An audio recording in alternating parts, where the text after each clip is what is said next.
తెలుగు రాష్ట్రాల్లో ఆడపిల్లలపై అఘాయిత్యాల ఘటనలు తీవ్ర కలకలం రేపుతున్నాయి. 2 రోజుల క్రితం అన్నమయ్య జిల్లాలో తన కూతురి పట్ల అసభ్యంగా ప్రవర్తించిన వ్యక్తిని తండ్రి నరికి చంపిన ఘటన మరొక ముందే నిజామాబాద్లోనూ ఆ తరహా ఘటన ఉలిక్కిపడేలా చేసింది. కామాంధులను కాటికి పంపించడమే సరైన న్యాయమంటూ ప్రచారం జరుగుతోంది. నిజామాబాద్ జిల్లా రేంజల్ మండలం వీరన్నగుట్ట గ్రామంలో జరిగింది దారుణం.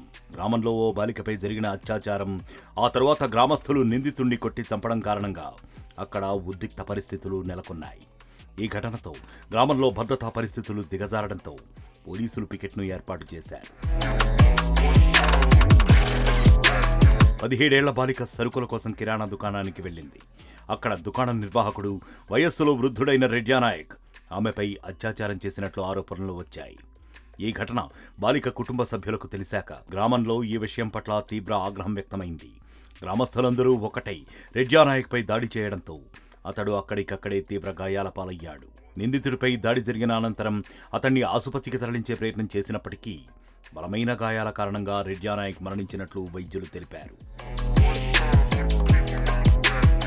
ఈ ఘటనపై గ్రామస్తులు ఒకవైపు నిందితుడికి సరైన శిక్షను అమలు చేశామని భావిస్తుండగా, మరోవైపు న్యాయ వ్యవస్థకే ఇది అప్పగించాల్సిన దౌత్యమని కొందరు అభిప్రాయపడ్డారు. ప్రస్తుతం పోలీసులు ఘటనపై దర్యాప్తు చేస్తున్నారు. గ్రామంలో ఉద్రిక్త పరిస్థితులు చక్కదిద్దడానికి పికెట్ను ఏర్పాటు చేసి గ్రామస్తులను శాంతింపజేస్తున్నారు. ఆడపిల్ల కనిపిస్తే చాలు కామంతో కాటేస్తున్నాయి కొన్ని మానవ మృగాలు. అలాంటి కామాంధులకు ఇలాంటి శిక్షలే సరైంది అన్న వాదనలు వినిపిస్తున్నాయి. ఇలాంటి ఘటనలు పునరావృతం కాకుండా ఉండటానికి కఠిన చట్టాలు, అవగాహన కార్యక్రమాలు అవసరమని నిపుణులు అభిప్రాయపడుతున్నారు.